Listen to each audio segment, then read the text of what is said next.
Hello students, good morning to all of you. आज का session semester 1 वालों के लिए है। ये देखिए प्रीवियस ईयर का जो क्वेश्चन है आपका, ये 2023-25 का क्वेश्चन है। और आप जब भी एग्ज़ाम की प्रिपरेशन करेंगे तो आप प्रीवियस ईयर क्वेश्चन को ज़रूर देखें, उससे आपको बहुत हेल्प हो जाएगा। आपके हेल्प के लिए ये सेशन रखा गया है ताकि आप प्रीवियस ईयर क्वेश्चन को समझ पाएँ और आप ये एनालाइज कर पाएँ कि जो आने वाले टाइम में है किस तरह से क्वेश्चन आएंगे और मतलब कि उसी के आधार पे आप अपने आप को प्रिपेयर कर पाएंगे। तो चलिए हम देखते हैं क्वेश्चन क्या क्या था। अच्छा, ये जो पेपर ये सेमेस्टर 1 वालों का, सेमेस्टर 1 का आप जैसे जानते होंगे 5 पेपर है। 5 पेपर में से पेपर 1 जो है चाइल्डहुड वाला आपका जो क्वेश्चन है वो क्लियर करा दिया गया है। ये पेपर 2 है। देखिए पेपर का नाम है आपके यहाँ लिखा रहता है कंटेम्पररी इंडिया ऑफ एजुकेशन, यहाँ पे नाम लिखा रहता है। और यहाँ देखिए VBU1 मतलब कि सेमेस्टर 1 का है। यह पेपर का नाम शॉर्ट में लिखा रहता है, यहाँ 2 मतलब पेपर 2 है, यहाँ पे मेंशन किया हुआ रहता है। ठीक है, आप जैसे जानते होंगे पेपर 1 भी 80 मार्क्स का मतलब ये 100 मार्क्स का था, जिसमें आपका 20 इंटरनल और 80 जो होता है आपका एक्सटर्नल। जो ये आप देख रहे हैं पेपर, यहाँ पर कहीं लिखा होगा, देखिए ये है आपका 80 मार्क्स, ये 80 मार्क्स का है। 80 मार्क्स में क्वेश्चन का जो फॉर्मेट है, कैसे कैसे क्वेश्चन आता है, आई होप कि आप जानते होंगे। और जैसे अगर जो नहीं जानते हैं उसके लिए देखिए आपको आता है MCQs क्वेश्चन आता है आपके 10 क्वेश्चन। और MCQs क्वेश्चन जो होते हैं ये 2-2 नंबर के होते हैं। इस तरह से आपके ये 20 मार्क्स हो गए, 20 मार्क्स हो गए। देन आपके आते हैं शॉर्ट क्वेश्चन, आपके शॉर्ट क्वेश्चन आते हैं।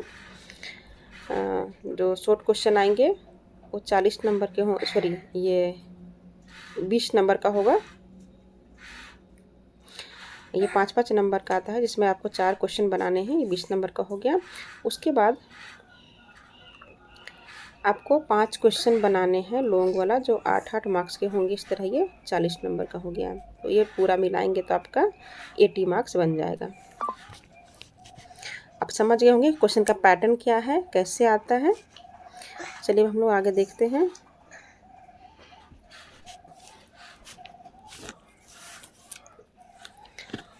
ये देखिए MCQ बेस्ड क्वेश्चन है।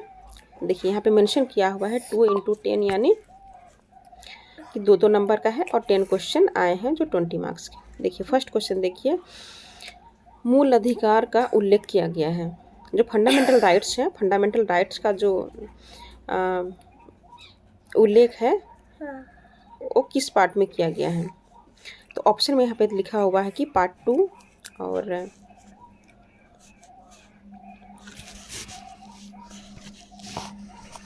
आगे हम देखते हैं। यहाँ पर पार्ट 3, 1 और 4 ये दिया हुआ है। तो जो आंसर होगा हमारा वो पार्ट 3 है। पार्ट 3 में हमारा जो फंडामेंटल राइट्स हैं उसके बारे में बताया गया है। देखिए आप एक चीज़ को ध्यान में रखिए कि जो MCQ बेस्ड वाला क्वेश्चन आप तैयार करेंगे तो उसके लिए आपको अलग से कुछ पढ़ने की ज़रूरत नहीं होती है। आप क्या करेंगे, जो क्वेश्चन आया हुआ है उसी के आगे पीछे ऊपर नीचे की चीज़ों को आप देखेंगे, समझेंगे तो it will be prepare for your exam. आप इसमें ये भी आप जानें कि फंडामेंटल राइट्स कितने होते हैं। और इसके बारे में थोड़ा बहुत ये समझ ले कि हाँ, एक क्वेश्चन इसमें ये आता है कि आर्टिकल कितने से कितने में फंडामेंटल राइट्स की चर्चा की गई, ये क्वेश्चन आता है। ठीक है, तो उसके लिए आंसर जो है ये 12 से 35 में फंडामेंटल राइट्स का उल्लेख किया गया है। इस चीज़ को आप ध्यान में रखेंगे। ठीक है, एक और क्वेश्चन आता है कि संविधान की इस भाग है ना, ये जो भाग है भाग 3, तो इसको और क्या कहा जाता है, तो ये जो संविधान के जो भाग 3 ये जो आप देख रहे हैं यहाँ जो आपका आंसर है, उसी को हम लोग मैग्ना कार्टा भी कहते हैं। ये आपका एग्जाम में आ सकता है, मैग्ना कार्टा भी कहते हैं, ठीक है। और मौलिक अधिकार के जनक, जनक किसे कहते हैं, मौलिक अधिकार के जनक किसे कहते हैं, तो आपका आंसर होगा ये सरदार वल्लभ भाई पटेल, ये आपका आंसर होगा, ठीक है। इतना आप समझ गए। और देखिए मौलिक फंडामेंटल राइट्स की कौन कौन से हैं, ये आपका एग्जाम में आ सकता है। तो आप जानते होंगे कि अभी हमारे फंडामेंटल राइट्स 6 हैं, पहले 7 हुआ करता था, और 1900 ये 78 के जो 44 में संविधान संशोधन हुआ था, उसमें आपका जो 7th वाला था उसको हटा दिया गया था, और उस तरह से अभी हमारा जो फंडामेंटल राइट्स हैं अभी 6 हैं। अब जानते होंगे फंडामेंटल राइट्स 6 हैं, जैसे कि समानता का अधिकार, स्वतंत्रता का अधिकार, है ना, शोषण के विरुद्ध अधिकार, इस तरह से 6 हैं। धार्मिक अधिकार, शिक्षा का अधिकार, इस तरह से 6 आपके फंडामेंटल राइट्स दिए गए हैं। और उसमें से आपको ये भी जानना है कि कौन से राइट्स हैं, उसकी जो चर्चा है हमारे संविधान में किस आर्टिकल में की गई है ना, इस चीज़ को भी आपको जानना है। तो जैसे कि अब समानता का अधिकार हमारा 14 से 18 के बीच है। स्वतंत्रता का अधिकार बोले तो 19 और 22 के बीच में है। फिर शोषण के विरुद्ध अधिकार 23 से 24 के बीच है। उसके बाद धार्मिक स्वतंत्रता का जो अधिकार होता है वो 25 से 28 के बीच में है। देन हमारा शिक्षा का अधिकार जो है हमारा 29 से 30 के बीच में है। हम देखिए इतने जो आर्टिकल्स हैं, अभी आपको लगता होगा कि सारे आर्टिकल्स पढ़ने हैं, ऐसा कुछ भी नहीं है, सारे आर्टिकल आपको नहीं पढ़ने हैं। आपको बता दिया जाएगा कि आप कौन कौन से आर्टिकल पढ़ेंगे। देखिए टोटल आर्टिकल हैं उसमें से आपको पढ़ने हैं जो भी आर्टिकल शिक्षा से रिलेटेड है ना, जो शिक्षा की बात करते हैं, जैसे कि जितने भी आर्टिकल हैं, अच्छा वो आर्टिकल आपको बता दिया जाएगा कि जो आर्टिकल शिक्षा से संबंधित है वही आर्टिकल आपको पढ़ने हैं, वही आपके एग्जाम में आता है। हालांकि जो ऑप्शंस रहते हैं वो अलग अलग वाले भी आते हैं, लेकिन वो आपके लिए बहुत इंपॉर्टेंट नहीं है, भले आप उनको जानें, लेकिन मेन जो आपको पढ़ना रहता है वो जो शिक्षा से रिलेटेड वाले आर्टिकल्स को ही पढ़ने हैं और जानने हैं। वो आर्टिकल आपको मेंशन करके बता दिया जाएगा जो आपके लिए ईजी हो जाएगा, ठीक है। चलिए आप समझ गए होंगे। देखिए ये जो क्वेश्चन है इसके आगे पीछे के भागों को अगर आप नहीं जानते हैं, नहीं समझते हैं, तो क्वेश्चन बनाने का बहुत ज़्यादा फायदा नहीं होगा। इसीलिए आप आगे पीछे के चीज़ों को, बातों को जानते हुए चलें, ठीक है। हम लोग अब क्वेश्चन नंबर बी में चलते हैं। एक चीज़ और समझ के रखें आप, जो हमारा क्वेश्चन आता है एग्ज़ाम में, देखिए नंबर 1, तो नंबर 1 के अंदर जो MCQ क्वेश्चन आता है ABC ऐसे करके आएगा, मतलब कि ये 1 नंबर के अंदर ही ABCD करके सब कुछ रहेगा, मतलब कि 1 नंबर का ही ये क्वेश्चन है, ठीक है। तो देखिए बी में देखिए जो आर्टिकल 351 की बात की गई है, आर्टिकल 351 में लैंग्वेज की जो चर्चा की गई है वो है किस भाषा की चर्चा की गई है ना, विकास का प्रावधान किया गया है। तो आप जानते होंगे ये हिंदी का किया गया है। और अगर अनुसूची पूछा कि किस अनुसूची में है, तो आप अनुसूची 8 करेंगे। ये 8वीं अनुसूची में इसका उल्लेख किया गया है, ये भी एग्ज़ाम में आता है ना। अगर अनुसूची की बात करें हिंदी वाला तो फिर आप 8वीं करेंगे, और किस आर्टिकल में उल्लेख है तो फिर 351 करेंगे, ठीक है। और बाकी जो लैंग्वेज दिया हुआ है इसके बारे में जनरली एग्ज़ाम में कोई रिलेशन नहीं आता है ऐसा, ठीक है। आगे देखिए नंबर सी में देखिए कि गुरुकुल प्रणाली में समापवर्तन का क्या अर्थ है। तो ये जो समापवर्तन है ये गुरुकुल वाला, ये थोड़ा सा लेंदी वाला क्वेश्चन है। इसमें जैसे कि बहुत सारे इसमें संस्करण की बात की गई है, तो सभी संस्करण को आपको पढ़ने की ज़रूरत नहीं है। जैसे कि इसमें टोटल जो होता है 16 संस्कार होते हैं ना, 16 संस्कार होते हैं, जिसमें से जो 9 जो संस्कार हैं जो शिक्षा से रिलेटेड है। ये जो 16 संस्कार है उसमें से बिफोर बर्थ कुछ कुछ जो संस्कार हैं बिफोर बर्थ होता है, ठीक है। फिर आफ्टर आफ्टर बर्थ बहुत सारे संस्कार होंगे। देन मरने के बाद भी कुछ संस्कार होते हैं, जैसे कि आप जानते होंगे कि जैसे कि बच्चा पैदा हुआ तो छठी हुआ, इस तरह से फिर मुँह आप जानते होंगे सब चीज़, तो वो सभी एक संस्कार है। तो यही 16 संस्कार के अंदर वो सारे कुछ आते हैं। और बच्चा पैदा होने के पहले भी कुछ कुछ नियम होते हैं जो माँ करती है, आप जानते होंगे। तो वो सब क्या है, बिफोर बर्थ संस्कार है। ये सारे संस्कार के उसी के अंदर का ये क्वेश्चन है। आपका क्वेश्चन में है कि क्या था क्वेश्चन, हाँ, गुरुकुल प्रणाली में समापवर्तन का क्या अर्थ है। तो समापवर्तन का अर्थ है ये आश्रम से वापस, जैसे शिक्षा प्राप्त करने के बाद आश्रम से जो घर आते हैं उसको कहते हैं आश्रम वापस होना, आश्रम से वापस होना इसका अर्थ होगा, आंसर होगा, ठीक है। चलिए अब हम आगे देखते हैं, राष्ट्रीय ज्ञान आयोग कब गठित हुआ। राष्ट्रीय ज्ञान आयोग, ये भी बहुत इंपॉर्टेंट क्वेश्चन है जो 2005 में हुआ है। राष्ट्रीय ज्ञान आयोग ये हुआ था, इसका गठन जब हुआ था ये मनमोहन सिंह के द्वारा हुआ था। मनमोहन सिंह के द्वारा हुआ था इनका गठन, और ये 2005 में हुआ था। ये लिखा हुआ आपका 2005 में। इसको हम लोग कभी कभी जो क्वेश्चन आता है, ये जो यहाँ पर लिखा है नेशनल एजुकेशन कमीशन, तो शॉर्ट में कभी पे आपका क्वेश्चन ये भी आता है NKC, ये भी लिखा रहता है, क्योंकि NKC नाम से ही इस कमीशन को जाना भी जाता है। इसको हम लोग सम पित्रोदा कमीशन के नाम से भी जानते हैं, और राष्ट्रीय ज्ञान आयोग के नाम से भी जानते हैं, NKC के नाम से भी जानते हैं।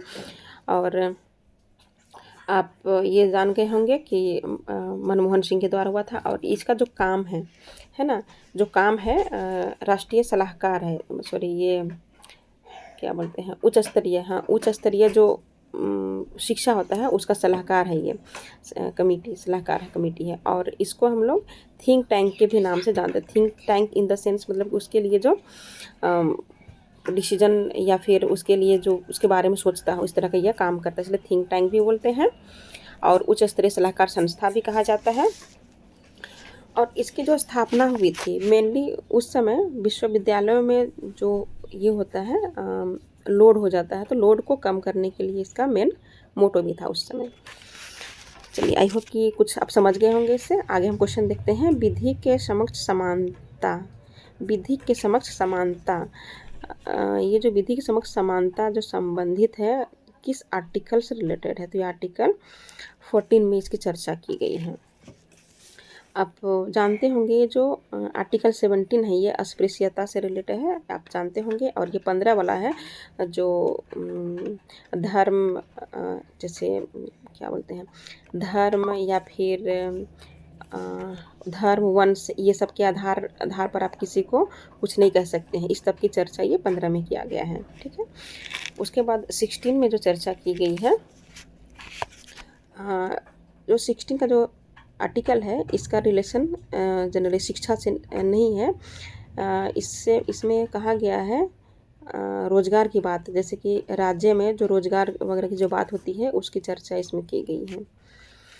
आई होप इसमें क्लियर हो गया होगा आपका। आगे चलते हैं।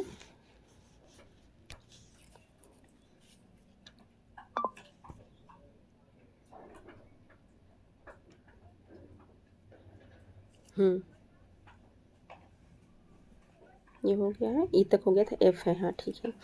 देखिए 1948 कौन सा आयोग से संबंधित है। 1948, देखिए ये जो क्वेश्चन आया 1948 करके, ठीक है। तो नेक्स्ट टाइम जो क्वेश्चन आएगा ज़रूरी नहीं है कि सेम क्वेश्चन आएगा। कहने का मतलब ये जो क्वेश्चन का लाइन है, लाइन चेंज हो सकता है और आंसर लगभग सिमिलर टाइप का हो सकता है। जैसे कि मान लिया कि अभी 1948 आया है और नेक्स्ट टाइम अगर क्वेश्चन आना हुआ तो वो जो क्वेश्चन है यूनिवर्सिटी एजुकेशन कमीशन के नाम से आ जाए, है ना। तो इसका जो आंसर है यूनिवर्सिटी एजुकेशन कमीशन है जो 1948 में स्थापित हुआ था।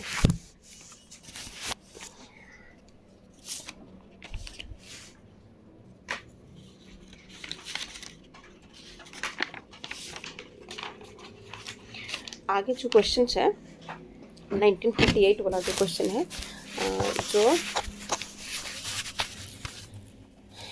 इसकी जो इनका जो गठन हुआ था, इस संस्था का कमीशन का जो गठन हुआ था वो किए थे सर्वपल्ली राधाकृष्णन के द्वारा हुआ था। इनकी अध्यक्षता में इसका गठन हुआ था। और देखिए यहाँ पे ऑप्शन जो है NKC, अभी इसके पहले आप जो क्वेश्चन देखे ये NKC का था, जो सैम पित्रोदा कमीशन के नाम से भी जानते हैं, और 2005 में हुआ था, ये आप देख लिए हैं। उसके बाद यहाँ पर सेकेंडरी एजुकेशन जो ऑप्शन में दिया हुआ है।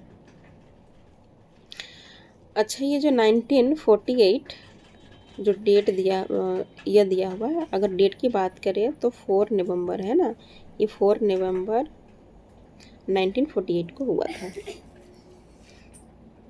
ठीक है, अब आगे चलते हैं। अगला क्वेश्चन है नागरिकों के लिए एक समान सिविल संहिता किससे संबंधित है? तो ये आर्टिकल 44 है ना, आर्टिकल 44 में ये संबंधित है। देखिए ये जो 45 है, ये 45 भी शिक्षा से संबंधित है। इसमें जो बच्चों के लिए निःशुल्क शिक्षा की बात की गई है, वो उसकी चर्चा जो है 45 में है। और 46 जो है समाज में जो कमज़ोर वर्ग होते हैं, कमज़ोर वर्ग में को मतलब कि शिक्षा और आर्थिक सहायता की बात की गई है 46 में। देन 43 में 43 ये भी शिक्षा से संबंधित नहीं है, ये राज्य में श्रमिक के लिए, जैसे कि राज्य के को लोगों को जो बेरोजगार है उसको रोजगार देने के लिए कुछ कदम जो उठाए जाते हैं उसकी चर्चा की गई है 43 में। आई होप सारे आर्टिकल को समझ गए हैं। देखिए एग्ज़ाम की प्रिपरेशन के लिए एक और जो मेन मोटो है, जो बाकी जो ऑप्शंस दिए रहते हैं उसको अगर हम देखते हुए चलेंगे तो आंसर ढूंढने की जो बात है वो इजी हो जाएगी। ठीक है, आगे देखते हैं।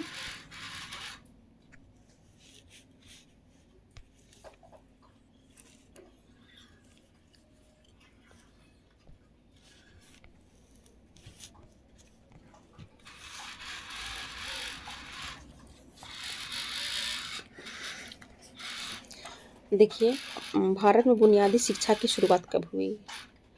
मुझे लगता है कि बुनियादी शिक्षा ऐसा कोई स्टूडेंट नहीं है जो नहीं जानते होंगे। बुनियादी शिक्षा बस महात्मा गांधी के नाम से जाना जाता है, क्योंकि इसका जो आधारभूत संरचना है ये महात्मा गांधी के थ्रू ही हुआ था। तो इसके ईयर की बात करें तो 1937 में है। अगर डेट की बात करें तो ये 23 अक्टूबर है ना, 23 अक्टूबर को 1937 को हुआ था। और महात्मा गांधी, बुनियादी शिक्षा, ये सब जानते होंगे। देखिए ये जो 35 है, जनरली आपको जो दिख रहा है 1947, इसका खास ऐसा कोई रिलेशन नहीं है। मतलब कि ऐसा कुछ कठिन इस टाइम में नहीं हुआ था। शिक्षा की बात की जाए 34 में भी नहीं, 35 में हुआ था। देखिए और यहाँ पर एक दिया हुआ है, जस्ट मिनट। ठीक है, चलिए यहाँ पे दिया हुआ है एजुकेशन स्ट्रक्चर। जब जैसे कि कोई भी ये बनता है, कमीशन बनता है, तो उसमें स्ट्रक्चर बनाया जाता है। जैसे कि अभी NEP बना है तो उसमें उसका भी स्ट्रक्चर है। तो उसी तरह यहाँ पे शिक्षा संरचना 10+2+3 जो संबंधित है, तो ऐसे इसमें कौन सी नीति बनाई गई थी? अभी नई शिक्षा नीति का है, वो कुछ और है। तो ये जो है 21 कौन सी नीति में इसको फॉलो किया गया था? तो इसको जो फॉलो किया गया था 1986 में फॉलो किया गया था। देखिए इसमें भी कुछ कुछ काम हुए हैं, लेकिन ये जो मेनली जो ये हुआ था, इसका रिलेशन टोटली इससे है। और कुछ क्वेश्चन है इसमें।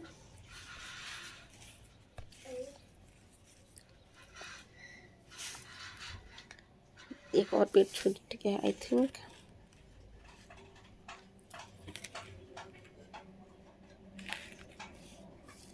एक और क्वेश्चन छूट गया है इसमें। देखिए एक क्वेश्चन है हाँ, डेलर प्रतिवेदन है ना, डेलर प्रतिवेदन में से कौन संबंधित नहीं है बोला है। तो डेलर कमीशन जो है ये भी आपके लिए बहुत इंपॉर्टेंट। देखिए स्टूडेंट, ये जो क्वेश्चन है 86 वाला, ये 86 वाला जो क्वेश्चन है बहुत ही ज़्यादा इंपॉर्टेंट है। इसका लॉन्ग क्वेश्चन हमेशा आता है, ठीक है। और जो डेलर कमीशन है, देखिए जो डेलर कमीशन है ना, इसको बहुत जगह अलग अलग तरीके से, कभी डेलर कभी डेलोर, इस तरह से अलग अलग नाम थोड़ा थोड़ा डिफरेंट करके लिखा रहता है, इसमें आप कंफ्यूज ना हो। चलिए हम देखते हैं डेलर कमीशन, ये भी लॉन्ग क्वेश्चन में बहुत बार आया हुआ है। इसमें बोला है कि डेलर कमीशन जो है किससे संबंधित है। तो सबसे पहले हम जानेंगे कि इसका कब हुआ था गठन। तो 1996 में हुआ था। और इसमें जो कहा गया था मेनली दो प्रमुख अवसर था, जिसमें माना गया था कि जीवन भर सीखना, एक कहा गया है कि जीवन भर सीखना ये मानते थे, और दूसरा मानते थे कि एक जीवन भर सीखना, और दो चीज़ों को ये मेनली मान कर चले थे कि जीवन भर सीखना, और दूसरा माने थे कि शिक्षा के ये मानते थे कि सीखने के चार स्तंभ हैं, चार स्तंभ। देखिए ये जो क्वेश्चन है ये अलग तरीके से आएगा। अगर नेक्स्ट टाइम अगर कहा जाए तो ये क्वेश्चन ऐसा भी आ सकता है कि डेलर कमीशन के चार स्तंभ कौन से हैं, में से कौन से हैं या फिर कौन से नहीं है, इस तरह से क्वेश्चन घुमा के आ सकता है, ठीक है। तो आप इसको समझे कि चार उसमें चार जो स्तंभ है वो कौन कौन सा है। तो उसमें चार स्तंभ में एक है जानना, ठीक है, करना, होना और साथ रहना।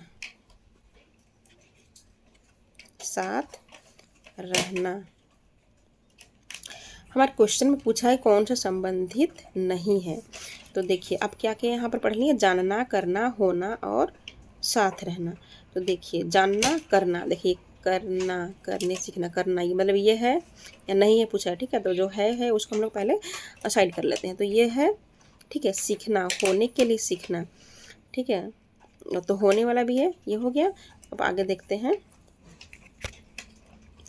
और उसके बाद है शिक्षा के लिए जानने के लिए सीखना, शिक्षा के लिए सीखना ये नहीं है, और जानने के लिए सीखना ये है, मतलब कि आंसर ये होगा, ठीक है। अब आगे हम चलते हैं।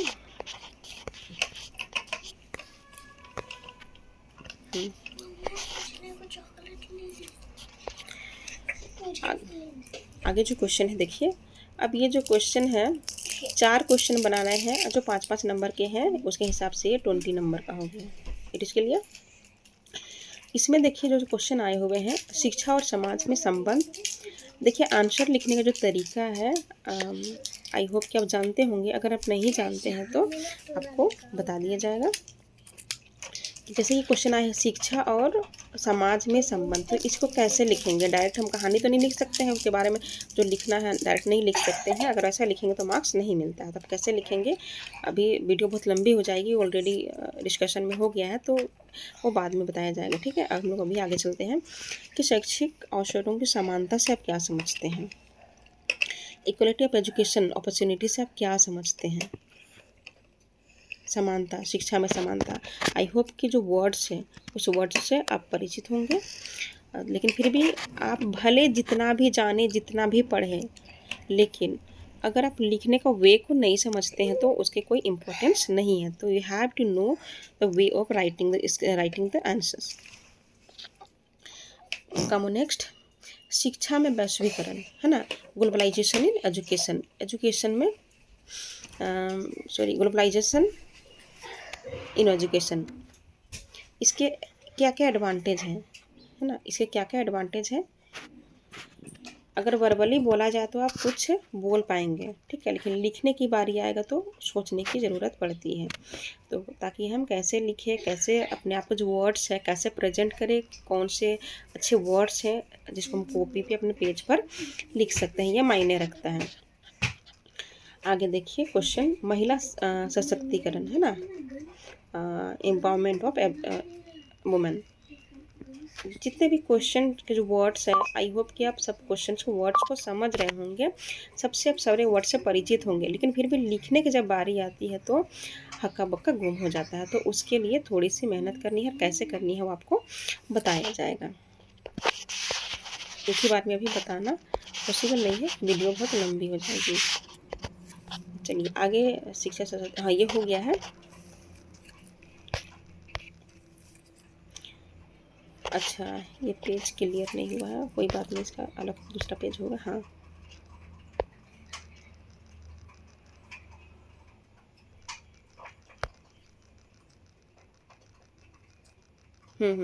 यही पेज है, देखिए पेज थोड़ा सा क्लियर नहीं आया था।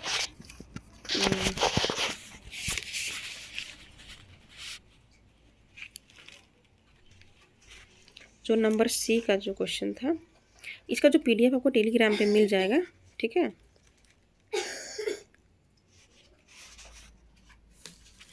अच्छा जस्ट मिनट, कुछ क्वेश्चन छूट तो नहीं गया है।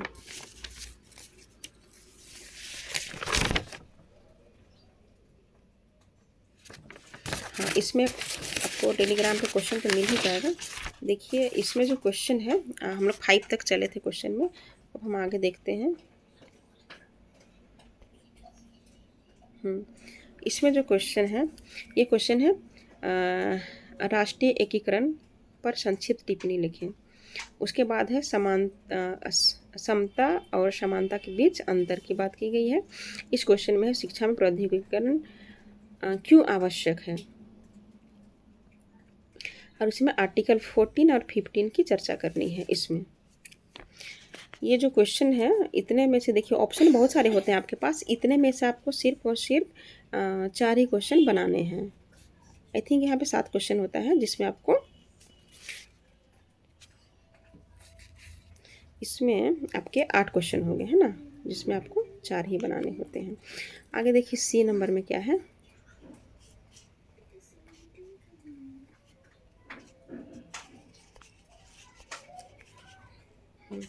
नंबर सी में क्वेश्चन है, देखिए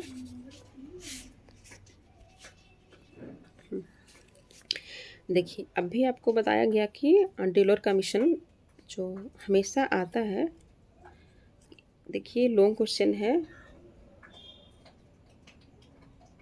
अच्छा इसमें 4 ही क्वेश्चन बनाना रहता है, 4 जो 10 नंबर का रहता है। जो फर्स्ट आपको बताया गया थोड़ा सा मेरी भूल थी, इसमें 10-10 नंबर का होगा, जो 4 क्वेश्चन आपको बनाने हैं। जो पेपर 1 वाला था उसमें 8-8 नंबर का रहता था, इसमें 10-10 नंबर का है, जो 4 ही बनाने हैं, ठीक है। देखिए इसमें डेलोर जो कमीशन है, डेलोर प्रतिवेदन के प्रमुख बिंदुओं की व्याख्या करें। ये क्वेश्चन है जो लॉन्ग क्वेश्चन है। देन हम लोग आगे चलते हैं।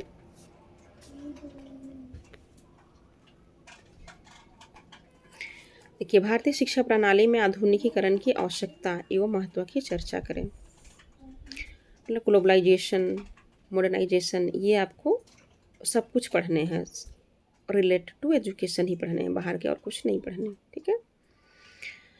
आगे देखिए कि कमज़ोर वर्ग के सशक्तिकरण में शिक्षा की भूमिका क्या है। जो कमज़ोर वर्ग हैं उसको बढ़ावा देने के लिए, उसको ऊपर लाने के लिए शिक्षा की क्या भूमिका है, ये आपको समझना है। आगे क्वेश्चन देखिए कि प्राचीन भारत में शिक्षा की प्रमुख विशेषता क्या है। प्राचीन भारत में शिक्षा की प्रमुख विशेषता क्या है। देन आगे देखिए कि नई शिक्षा नीति 1986 कमीशन पॉलिसी के बारे में आपको यहाँ बताना है। देन एक क्वेश्चन है, लास्ट क्वेश्चन जो है, विकसित एवं विकासशील देशों में सामाजिक समता एवं महत्व क्या है। सामाजिक समता और महत्व को बताना है, विकसित कंट्री का भी और विकासशील भी। आप आई होप कि आप जानते होंगे कि डेवलप कंट्री कौन कौन से हैं और डेवलपिंग कंट्री कौन कौन से हैं। अगर आप इस चीज़ को समझेंगे तो आपके लिए अच्छा रहेगा। आई होप कि आपके लिए कुछ हेल्पफुल रहा होगा। आप वीडियो को देख लें और एग्ज़ाम के लिए थोड़ा बहुत आप पढ़ते रहें। एक ही बार सब कुछ इतना ज़्यादा लोड लेने की कोई ज़रूरत भी नहीं है। आप थोड़ा बहुत करके चीज़ों को समझते रहें, पढ़ते रहें, ताकि आपको एग्ज़ाम के टाइम में आपके लिए हेल्पफुल भी हो जाए। और होता है कि कोई चीज़ को हम कभी नहीं देखते हैं, नहीं समझते हैं, नहीं पढ़ते हैं, तो हमारे लिए वो थोड़ा-सा डिफ़िकल्ट लगता है। तो डिफ़िकल्ट ना हो इसके लिए आप थोड़ा-थोड़ा पढ़ते रहें। और नेक्स्ट आपका पेपर 3 है ना? ये पेपर 2 था, आपको नेक्स्ट पेपर 3 जो लैंग्वेज से रिलेटेड है, उसमें आपको टोटली कुछ जो, खैर अभी वीडियो बहुत लंबी हो जाएगी, उसकी चर्चा बाद में करेंगे। पेपर 3 दूसरे दिन होगा। आज पेपर 2 क्लियर हो गया है, आप कुछ बातों को समझ गए होंगे और समझने के बाद थोड़ा बहुत अपने आप को प्रिपेयर कर पाएंगे। आई थिंक अब सेशन को बंद करना चाहिए। आपके